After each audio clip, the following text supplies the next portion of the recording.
오늘 본문 말씀으로 하나님의 얼굴을 본 듯이라는 제목으로 하나님 말씀 보겠습니다. 제가 이 자리에서 몇 번 예화로 들었던 영화로 기억합니다. 밀양이라는 영화가 있습니다. 전도연이 주연했던 영화 중에 딸을 유괴범에 의해서 살해당하고 신앙으로 극복하려고 했던, 그 고통을 이겨보려고 했던 한 여인, 안가님을 쓰는 그 신혜라는 여인이 나오는 영화인데, 안타까운 것은 신앙이라는 것, 예수 믿는 자들, 교회 다니는 사람들이 그 옆에서 하나도 위로가 되지 못하더라라는 거예요. 그래서 당시에 기독교계에서는 교회에서 이 영화는 나쁜 영화다, 보면 안 된다, 기독교를 폄하하는 영화다라고 얘기들이 많이 있었습니다. 그러나 저는 도리어 이것을 봐야 되는 영화다라고 생각하고, 왜? 저는 준비가 돼 있으니까. 예. 그랬던 이제 영화입니다. 근데 이 신혜라는 여인이 신앙에서 배운 대로 원수를 사랑하기 위해서, 그 원수를 용서해 주기 위해서 그 살인자, 그 유괴범을 이제 찾아서 교도소로 이제 가게 됩니다. 그래서 큰 맘 먹고 가는 거죠. 어쨌든 이겨보려고 안가님을 이제 쓰면서 갔습니다. 그런데 면회실에 나온 그 유괴범의 얼굴을 보자 다시 무너지고 말죠. 내 딸을 죽인 살인자였기 때문에 무너진 것이 아닙니다. 왜 무너졌냐면 면회실로 들어오는 그 살인자의 얼굴은 하나도 죄스럽지 않더라. 죄스러워 보이지 않더라라는 거죠. 미안해하는 얼굴이 아닌 것 같은 거죠. 그리고 얼굴은 어때요? 기름이 잘잘 흐르고 죄의식은 찾아볼 수도 없는 그런 모습인 거예요. 도리어 하는 말이 아주 기가 막힙니다. 나는 예수를 믿게 돼가지고 나는 걱정하지 마십시오 라고 말을 해요. 나는 이미 예수로 인해가지고 내가 회개하고 죄 용서함 받아서 구원 받았습니다. 나는 죄사함 받았습니다. 라고 염려하지 말라고 말을 해요. 그때 드디어 그 여인이 이제 터지고 마는 거죠. 이렇게 말합니다. 내가 용서하지 않았는데 누가 용서할 수 있느냐라고 소리를 지르죠. 어떻게 당신이 누구에게 용서를 받았다고 하느냐? 나한테 용서를 받지 않았는데 하면서 울부짖습니다. 그렇습니다. 우리의 죄는 하나님만이 용서해 주실 수 있는 것이 맞습니다. 우리는 하나님 앞에 내 모든 죄 내어놓고 예수의 이름으로 용서를 구해야만 하는 자들입니다. 그러나 더불어 한 가지 더 있습니다. 뭐요? 어떤 걸까요? 하나님께 용서받았다고 다 끝인가요? 아니요. 또한 우리가 남에게 지은 죄, 남에게 끼친 그 피해에 대해서, 그것에 대해서 그 사람이 용서해 줄 때까지 용서를 구해야 하는 자들인 거예요. 용서는요, 언제까지 해야 될까요? 용서해 주는 사람이 됐습니다 라고 말할 때까지 구해야 하는 것이 용서예요. 간혹 어린 사람들이 이렇게 얘기할 때가 있어요. 내가 이만큼 미안하다고 했으면 이제 그만 좀 받아줘야지, 그게 뭐 하는 거야 라고, 왜 용서해 주지 않느냐라고 도리어 화를 내는 사람들이 간혹 있어요. 나는 아직 마음이 준비가 되지 않았는데, 나는 용서해 줄 마음이 없는데, 그 사람은 나에게 그만큼 심하게 해놓고 내가 이만큼 했으니까 너는 당연하게 용서해 줘야 된다라는 그런 태도. 매우 이기적이고 무례한 거죠. 왜 이런 말씀으로 서두를 시작하냐면, 오늘 본문 말씀을 통해서 나누고 싶은 교훈이 있기 때문에 그렇습니다. 오늘은 야곱과 에서가, 그렇게 원수지간이었던 야곱과 에서가 화해하는 장면이에요. 이 모습을 통해서 우리가 나눠야 될 교훈이 있다라는 겁니다. 우리는 지난 시간까지 야곱이 야뽕 나루에서 그 씨름으로 자신의 본질이 바뀌었음을 경험했다라는 것을 배웠습니다. 이것은 단순히 씨름에 대한 것, 단순한 어떤 기도에 대한 것이 아니라 본질을 바꾸는 싸움이었다라는 말씀을 드렸어요. 밤새 꺾이지 않으려고 했던 야곱. 그러나 자신이 내가 의지하던 그 힘의 근원이 무너지자, 꺾이자 그제야 매달리고 울부짖는 거죠. 내가 의지했던 나의 힘이 꺾이자 그제야 붙들었다라는 거예요. 야곱이 어떤 사람이었습니까? 야곱은 어떤 사람이었을까요? 호세아서 말씀은 이 부분에 대해서 이렇게 표현하고 있습니다. 호세아서 12장 3절 이하의 말씀 보면 야곱은 모태에서 그의 형의 발뒤꿈치를 잡았고 또 힘으로는 뭐라고요? 힘으로는 하나님과 겨루되 천사와 겨루어 이기고 울며 그에게 간구하였으며. 자, 힘으로는 하나님과 겨루어 천사와 겨루어 어떻게 했다고요? 이겼다는 거예요. 근데 이상하죠? 이겼는데 울며 그에게 매달렸대요. 그겁니다.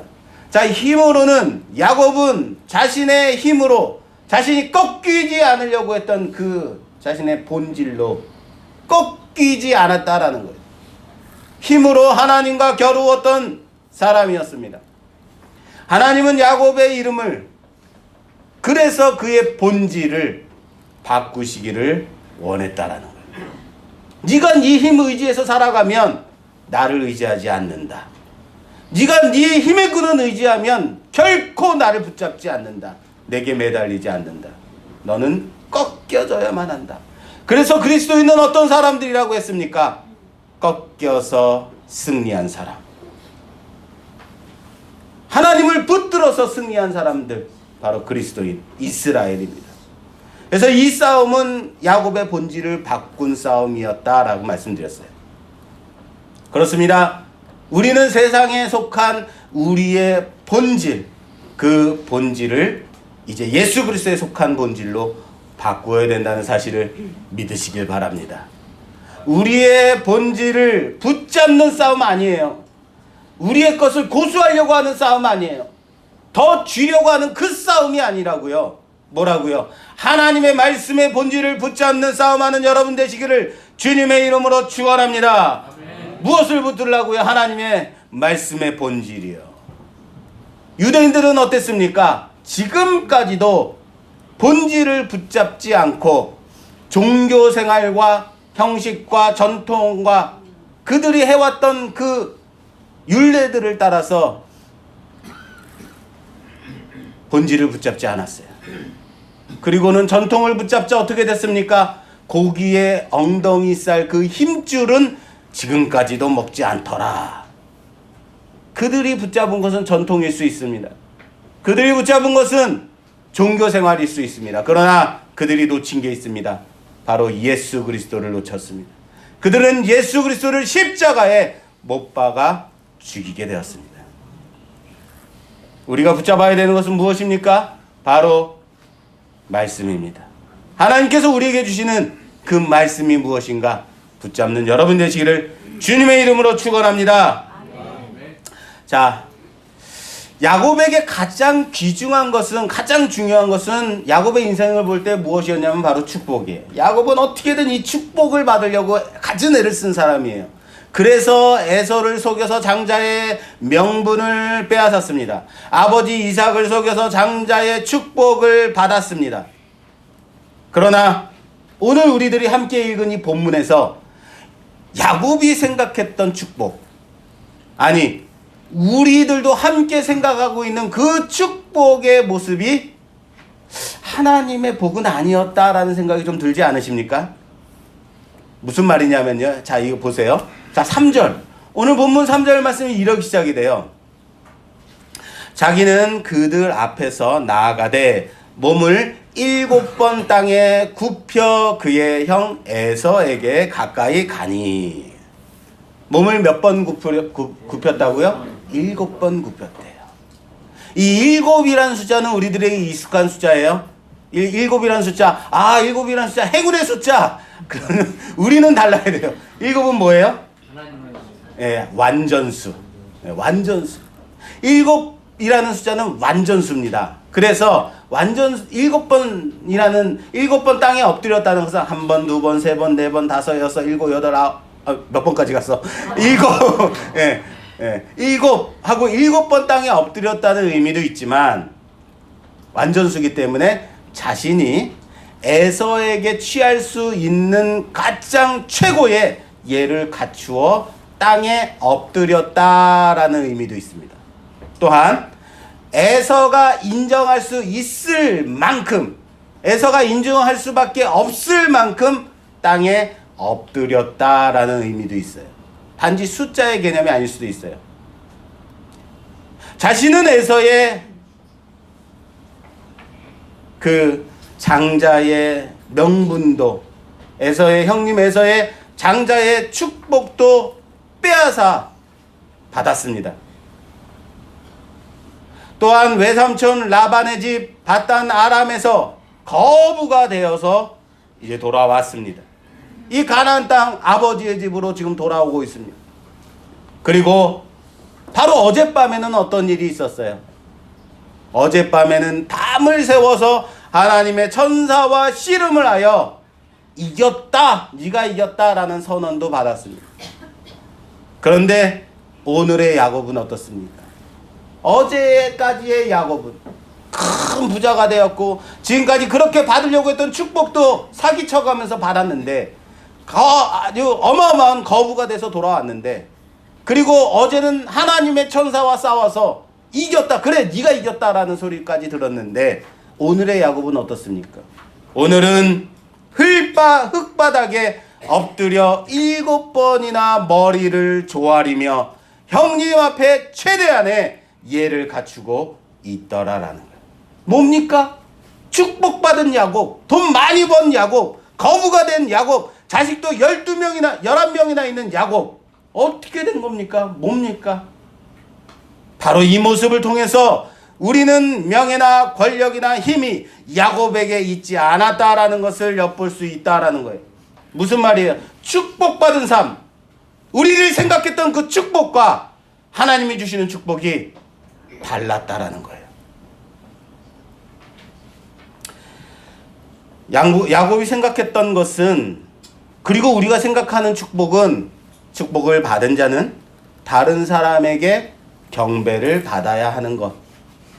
축복을 받은 사람은 다른 사람에 비해서 더 많이 가진 사람, 축복을 받은 사람은 다른 사람보다 더 높은 위치에 있는 사람이라고 생각합니다.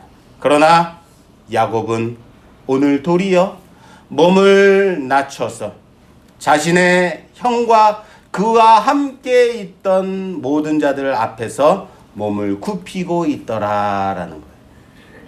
그리고 자신이 그렇게도 치열하게 벌려고, 가지려고 치열하게 벌어온 그 많은 재물들을 자신 앞에서 먼저 보낸 그 소유를 야곱은 에서에게 넘겨주고 있다는 거예요.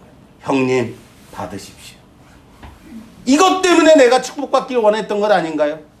혹시 이 많은 재물을 가지려고 나는 그렇게 복을 받아야 됩니다, 나는 복을 받아야 되는 사람입니다, 그렇게 안가림 쓰며 산 사람 아니냐라는 거예요. 축복은 결코 물질이 아닙니다. 사랑하는 여러분, 축복이, 하나님의 축복이 물질이라고 생각했다면 오늘 이 말씀을 통해서 그것이 축복의 전부가 아니라는 것을 깨닫는 이 시간이 되기를 주님의 이름으로 부탁합니다.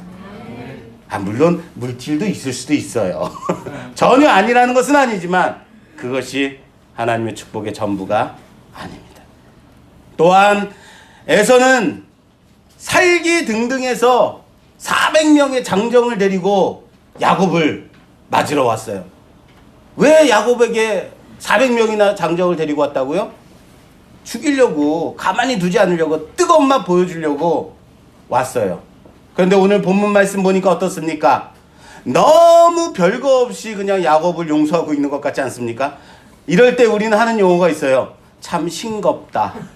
그냥 400명과 그 야곱의 그 종들이 딱 붙어가지고 막 싸우면서 치열하게 싸우고 끝내 야곱이 이기고, 야, 뭐 이런 영화 같은 모습이 보여야 되는데 딱 보자마자 달려가서 안고 내 동생아 하면서 서로 같이 울고 있어요. 좀 싱겁다라는 생각이 들 정도로 이게 어떻게 된 건가? 왜 이렇게 되었을까? 가장 왜 그랬을까요, 여러분? 그거죠, 맞아요. 가장 쉬운 답이에요, 그게. 우리가 할 수 있는 가장 쉬운 답. 그렇지만 가장 모범 답안. 하나님이 에서의 마음을 녹여주셔서 야곱을 보는 순간 눈 녹듯이, 봄날의 눈이 안 왔어요. 봄날의 눈 녹듯이 사라졌다라는 것, 그 답이 정답입니다. 물론 그랬을 겁니다. 그런데 상황적으로 좀 보자고요. 이 상황, 오늘의 이 상황. 자, 그때의 상황을 좀 한번 우리가 한번 이미지네이션 해보자고요. 상상을 해보자고요.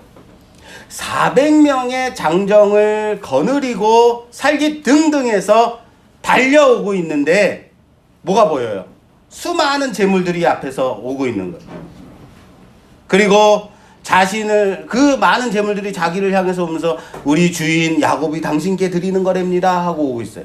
그리고 드디어 저 멀리서 누가 보여요? 야곱이 보이는 거예요. 야곱을 만나는 순간 야곱의 모습이 어땠을까요? 초췌한 모습이죠. 왜요? 그렇죠. 어젯밤에 그 난리법석을 떨었으니 옷이 괜찮았겠습니까? 예. 또한 다리를 어땠대요? 절고 있어요. 질질 끌면서 힘들게 한 발자국 한 발자국 아파가지고 통증에 겨워서 질질 끌면서 앞으로 나오고 있는 거예요. 에서를 향해 오고 있는 야곱을 보는 거예요. 옷은 어땠다고요? 어젯밤에 그냥 먼지가 나도록 풀풀 날리도록 그렇게 씨름을 했으니 먼지투성인 거죠. 그리고 울며 불며 천사에게 매달리면서 그렇게 돼서 어떻게 결과적으로 얼굴은 어땠을까요? 때가 꼬질꼬질, 먼지도 묻고 울고 막 그랬으니까 때도 꼬질꼬질 묻었을 거 아니에요. 그러면서도 자신을 향해서 몸을 땅에 납작 엎드려 절하며 나오고 있더라라는 그런 야곱을 보는 거죠. 주변의 장정들 보기에도 어땠을까요? 400명의 그 장정들이 볼 때에도 어땠을까요? 민망할 정도로 예를 다하고 있는 거예요. 같은 형제인데, 쌍둥이인데, 그런데 그 앞에서 정말 초췌한 모습으로 납작 엎드려서 형님께 예를 다하고 있는 모습. 민망할 정도 아니었을까요? 에서의 마음이, 이때 에서의 마음이 어땠을까? 상상하기 어렵지 않다라는 거예요. 그렇습니다. 에서의 마음은 야곱을 보는 순간 참 안 됐다 라는 생각하지 않았을까요? 정말 타지에서 너 고생 많이 했구나 라는 생각 들지 않았을까요? 야, 어쩌다 장애까지 입었냐 하면서 혀를 하고 차지 않았을까요? 예, 우리 친척들이 제가 중도에 실명했을 때 제가 가기만 하면 아유 어쩌다가 얼굴은 잘생겨가지고 찌찌찌 안에 많은 말들이 들어있어요. 그거 듣기 싫어가지고 제가 친척집에 안 가려고 그러고 그랬었는데 뭔 얘기하다 여기까지 왔어요. 예, 그렇죠. 어쩌다 그렇게 장애까지 입었어. 아유 이거죠. 예. 용서해 주지 않으면 도리어 데려온 장정들이 아이고 형님이 돼가지고 참 속이 참 뱀댕이 속 같아요 라는 말 들을 정도의 그런 상황, 그거예요. 바로 이겁니다. 사랑하는 여러분, 분이엘을 지날 때 해가 돋았다라고 말했습니다. 그러나 분이엘을 지날 때 해가 돋았지만 날이 밝았지만 야곱은 어제의 그 씨름으로 꺾인 허벅다리 관절로 인해서 절었다라고 말하고 있는 말씀이 바로 이거예요. 이것 때문에 필요한 거예요. 에서의 눈에 보기에도 불쌍해 보였을 거라는 거예요. 여러분, 만약에 상황을 좀 바꿔보자고요. 야곱이 어마어마한 재물들을 앞세우고 착 보냈어요. 그리고 양 옆으로는, 양 사이드로는 비서들, 그리고 장정들을 쫙 앞세우고 창을 들고 탁 옆에 쫙 도열아 있고, 뒤에는 호랑이 가죽 싼 딱 보좌에 야곱이 딱 앉아 있다 생각해 보세요. 그 뒤에 이제 기름 번지르르하게 흐르는 얼굴로, 살찐 얼굴로 빙글빙글 웃으면서, 아, 형님, 저 야곱입니다. 이러면 여러분 어땠을까요? 야, 가만히 둘 수 없죠, 그죠? 에이, 정말 얄미운 거죠. 그동안, 형님, 그동안 별거 없으시지요. 제가 참 이렇게 성공했네요. 야곱이 그렇게 왔다면 상황이 오늘 말씀과 완전히 달라지지 않았을까요? 마치 제가 앞에서도 서두로 그 예화로 든 그 영화처럼 말입니다. 나는 내 죄는 하나님께 용서를 받았어요. 그러니까 걱정 마십시오. 난 구원받았으니까 난 여기서 무기징역 받아도 괜찮아요. 걱정하지 마세요. 이것과 무슨 차이가 있겠어요? 어떤 건지 이해되시죠? 제가 좀 더 비약해서 말씀드릴게요. 여러분들 아멘 안 했기 때문에 더 비약해야겠어요. 자, 하나님은 어제 그 야곱의 씨름은, 하나님은 야곱을 밤새도록 분장시킨 거죠. 옷도 먼지 막 묻혀가면서, 그리고 꼬질꼬질하게 얼굴도 그냥 꾸미고, 다리도 안 되겠으니까 야, 너는 그 연기에 좀 재능이 없다, 아예 부러뜨린 거죠. 그래서 그냥 절구 갈 수밖에, 질질 끌면서 갈 수밖에 그렇게 분장시킨 거죠. 누가 봐도 불쌍해서 혀를 찰 수밖에 없도록 완전한 분장을 시킨 거죠. 그리고 에서의 마음을 눈 녹듯이 녹이도록 용서해 줄 마음을 하나님께서 주신 거죠. 할렐루야. 네. 그렇습니다. 앞에서도 말씀드렸습니다. 용서는 언제까지 해야 된다고요? 용서해 주는 사람이 됐다고 할 때까지, 용서해 줄 때까지 하는 거예요. 오늘 야곱은 하나님을 만난 후에 눈을 들어서 바라보고 있습니다. 33장 1절 말씀이 이렇게 되어 있어요. 야곱이 눈을 들어 보니 에서가 400명의 장정을 거느리고 오고 있는지라. 죄를 지은 자는 숨는 속성이 있습니다. 우리 자식들도 엄마 아빠한테 잘못했을 때는 엄마 아빠 앞으로 달려나오지 않습니다. 우리 집에 강아지도 오줌을 싸면은 주인 앞에 달려오지 않더라고요. 어디에 숨어 있어요? 침대 밑으로 들어가더라고요. 너 뭐 했어? 그러면 바로 알아듣고 침대 밑으로 들어가요. 죄는 어떤 속성이 있다고요? 숨는 속성이 있어요. 그래서 에덴 동산에서 범죄한 아담과 하와는 하나님의 낯을 피해서 숨었다라는 거예요. 그러나 은혜 받은 자는 그 은혜에 눈을 들어 문제를 바라본다라는 사실을 믿으시기 바랍니다. 아브라함은 하나님의 말씀을 듣고 내 사랑하는 독자 이삭을 내게 바쳐라 라는 말씀을 듣고 모리아 땅으로 갔습니다. 그리고 눈을 들어 바라보니 말씀하신 그 산이었다라는 거예요.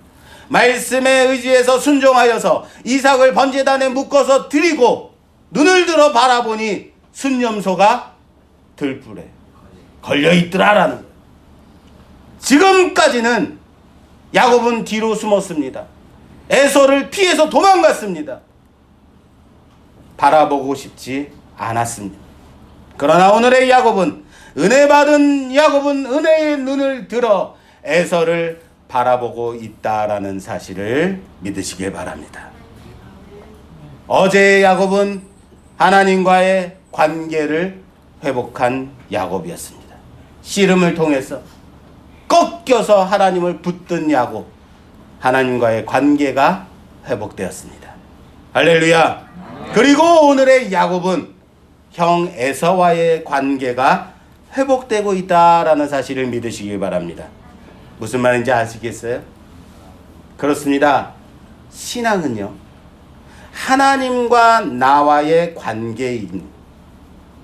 신앙은 하나님과 나와의 관계입니다.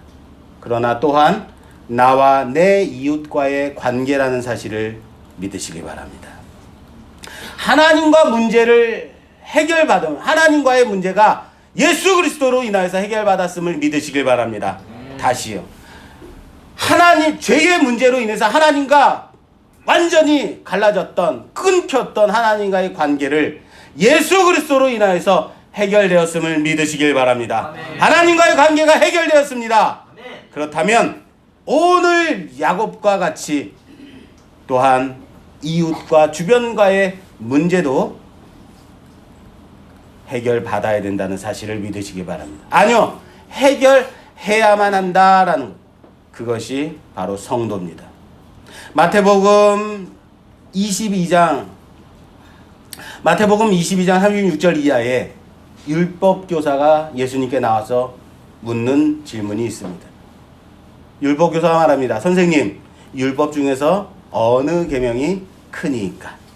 예수께서 이르시되 내 마음을 다하고 목숨을 다하고 뜻을 다하여 주 너의 하나님을 사랑하라 하셨으니 이것이 크고 첫째 되는 계명이요 둘째도 그와 같으니 내 이웃을 내 자신과 같이 사랑하라 하셨으니 이 두 계명이 온 율법과 선지자의 강령이니라. 할렐루야. 그렇습니다. 신앙은요, 혼자 하는 것으로 생각하지 마십시오. 나와 하나님과의 관계야. 나와 하나님만 온전하면 되는 거지라고 생각하지 마시라는 거예요. 그렇게 오해하는 경향이 우리는 많다라는 겁니다. 어느 날 지나가는데 전도지를 돌리고 있어요. 전도지에 아주 좋은 물티슈를 붙여서 주더라고요. 안 받았습니다. 내가 예수를 거부해서 안 받은 건가요? 왜 안 받았을까요? 정말 필요한 사람한테 주라고. 그런데 안 받고, 저는 예수 믿습니다. 교회 다닙니다. 걱정 마세요. 열심히 하세요. 하고 왔는데도 자꾸 주는 거예요. 예수님 믿는다고요. 자꾸 줘요. 저 목사라고요. 그러고 왔어요. 그리고 이제 예전에 제가 그 교회 섬기던 교회에 와서 이 얘기를 하기 전에 이 얘기를 먼저 했어야 되는데 좀 민망한 사건이 벌어졌어요. 그곳에서 주일마다 교회에서 전도를 했어요. 근데 거기서 그 전도하고 나서 막 얘기를 나누는데 어떤 사람 줘도 안 받아. 그래 좀 받으면 어때? 왜 안 받아? 정말 막 그러면서 말을 해요. 그 교회 다닌데 그래도 받아야지. 마귀 새끼야, 왜 안 받아? 갑자기 내가 마귀 새끼가 돼버린 거예요. 나는 마음을 써서 좋은 물티슈 딴 사람 주라고요. 그런데 이게 우리 찌라시 돌리는 것도 아니고 이거 다 돌리면 집에 간다 이 마음으로 돌리는 건가요? 그렇게 전도하면 돼요? 안 되죠.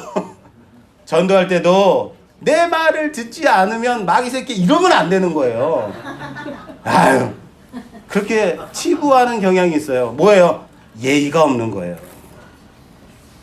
내 신념에 옳다고 해서 다른 사람의 그 상황과 그 처지를 전혀 고려하지 않으면 뭐한 거예요? 무례한 거예요. 상처 주는 일이 돼버린다는 거예요. 나만 좋다고 나는 신나게 찬양 부르면서 박수 치면서 옆에 있는 이웃의 아픔과 상처를 보듬어 주지 못한다면 이게 무슨 신앙이에요? 나만 좋으면 그게 신앙이냐? 그건 아니라고요. 성경은 가장 크고 제일 되는 개념이 뭐라 그랬어요? 하나님을 사랑하고 또한 그와 같으니 내 이웃을 내 몸과 같이 사랑하라는 이것이다 라고 말씀하고 있다는 거예요. 율법학자가 다시 묻습니다. 선생님, 그럼 내 이웃은 누굽니까? 내 이웃은 교회 안에서 같은 종교 안에서 내 이웃과 같이 예수님이 선한 사마리아 사람의 예를 들어서 말씀해 주셔요. 나와 같은 신앙을 가지고 있는 제사장도 레위인도 아니라 네가 그렇게도 손가락질하고 혐오했던 바로 사마리아인이다. 강도당한 자의 이웃은 바로 그렇게 혐오했고 손가락질했던 그 사마리아인이었다라는 거예요.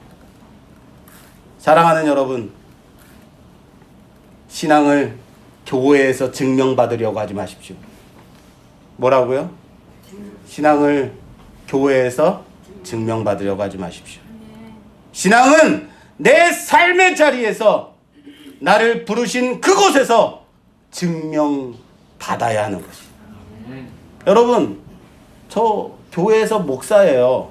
얼마든지 목사처럼 살아갈 수 있어요. 목사처럼 보일 수 있어요. 목사처럼 대접받을 수 있어요. 목소리도 아마 까불까불 대다가 예, 집사님 오셨어요? 예. 예. 얼마든지 그럴 수 있어요. 교회에서는. 교회에 와 있을 때는요, 누구든지 거룩해 보일 수 있어요. 교회에 앉아있는 여러분들의 모습은요, 얼마나 선해 보이는지 몰라요. 그러나 내 삶 속에 있을 때에 나의 모습을 통해서 신앙이 증명되어져야 한다는 사실을 믿으시길 바랍니다. 오늘 야곱은 에서에게 다음과 같이 고백하고 있습니다. 오늘 마지막 절 10절에 보면 야곱이 이르되 그렇지 아니하니이다. 내가 형님의 눈 앞에서 은혜를 입었사오면 정하건대 내 손에서 이 예물을 받으소서. 내가 형님의 얼굴을 배운즉 하나님의 얼굴을 본 것 같사오며 형님도 나를 기뻐하심이니이다. 할렐루야.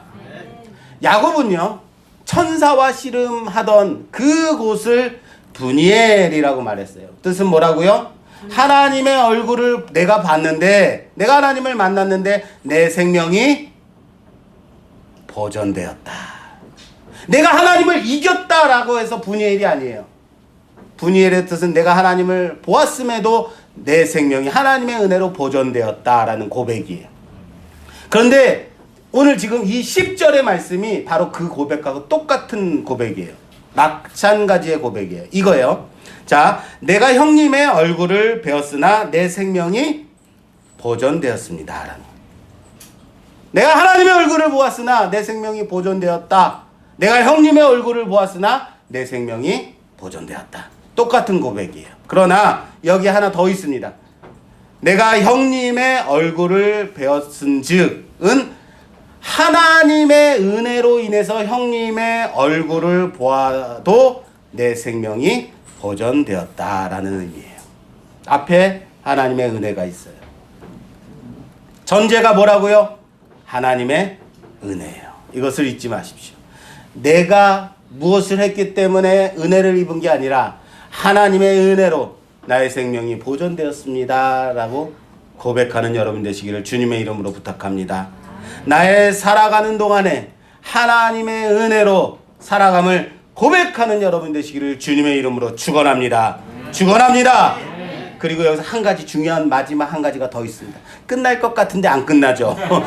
요거 하나만 더 하고. 자, 여기서 하나 더. 나는 하나님의 은혜로 형님의 얼굴을 보았음에도 내 생명이 보존되었다라는 것으로 끝나면 안 된다라는 거예요. 나만 좋은 거죠. 나만 만족되어진 거죠. 신앙에서 이렇게 끝나면 안 된다라는 거예요. 어디까지 가야 돼요? 분명 뒤에 붙어 있어요. 형님도 나를 기뻐하심이니이다. 뭐라고요? 자, 따라서 합시다. 형님도 나를 기뻐하심이니이다. 자, 옆에 계신 분하고 인사하죠. 집사님도 나를 보니까 기뻐하시네요. 형님도 나를 기뻐하심이니이다. 이것이 붙어 있다는 걸 잊지 마십시오. 무슨 말입니까? 나만 좋고 나만 만족한 결과는 어쩌면 다른 사람에게 피해를, 상처를 줄 수 있어요. 신앙이라는 이름으로 많은 것이 자기만의 만족으로 끝나고 남게 되면 남에게 피해를 주는 사례가 얼마든지 있다라는 거예요. 사랑하는 여러분, 우리는 어떻게 살아야 될까요? 여러분, 신년 초에 첫 예배 때 제가 드린 설교의 제목이 이거였습니다. 그러면 어떻게 살 것인가? 물론 여러분들은 이미 도대체 어떤 설교였는가 기억조차 희미해준 한 달 전의 설교입니다. 예. 그런데 어떤 교훈이었습니까? 우리가 어떻게 살 것인가 대단한 거 하려고 하지 말라 그랬어요. 뭐 하라 그랬습니까? 기본에 충실하라. 그것마저도 신앙인들이 하지 않고 살아가더라라는 거예요. 우리가 그렇게 살지 않더라는 거예요. 뭡니까? 세리는 주어진 세금에는 더 걷지 마라. 군인들은 포탈하지 마라. 괜히 엄한 사람에게 재판 걸지 마라. 제소하지 마라. 자기 자신에게 맡겨진 주어진 그 직업 안에서 기본이라도 충실해라 라는 말씀 전했습니다. 이것으로 사실 끝나는 것은 아닙니다. 이것마저도 하지 않았기 때문에 이렇게 세례 요한이 말했던 거예요. 그러나 성숙한 그리스도인들은, 그리고 성경은 여기에서 한 발자국 더 나아가기를 우리에게 요구하고 있음을 믿으시기 바랍니다. 무슨 말일까요? 종들에게 하고 있습니다. 에베소서 6장 7절 말씀. 기쁜 마음으로 섬기기를 주께 하듯 하고 사람들에게 하듯 하지 말라. 누구에게 하듯 하라고요? 주께 하듯 하라고요. 골로새서 3장 23절 말씀에 또 있습니다. 무슨 일을 하든지 마음을 다하여 주께 하듯 하고 사람에게 하듯 하지 말라. 할렐루야. 그렇습니다. 하나님께 대하여 얼마든지 그렇게 섬길 수 있다라고 생각합니다. 하지만 오늘 말씀은 우리에게 요구하고 있습니다. 나의 삶의 자리에서, 매사에, 모든 관계에서 주께 하듯 하라고 명령하고 있습니다. 몸을 굽히십시오. 몸을 땅에 엎드리십시오. 일곱 번 굽히십시오. 완전하게 엎드리십시오. 하나님으로 인해서 얻은 그 은혜를 통해서 세상을 살아가십시오. 겸손과 섬김과 모든 온유함으로 그렇게 죽게 하듯 살아가십시오. 그것이 그리스도인입니다. 그것이 바로 용서받은 자의 삶의 태도입니다. 하나님의 얼굴을 본 듯합니다. 또한 형님도 나를 그렇게 기쁘게 생각하시나이다. 그렇게 섬김으로 승리하는 우리 모두가 되기를 주님의 이름으로 축원합니다. 축원합니다. 축원합니다. 말씀 생각하며 함께 기도한 시간 갖도록 하겠습니다.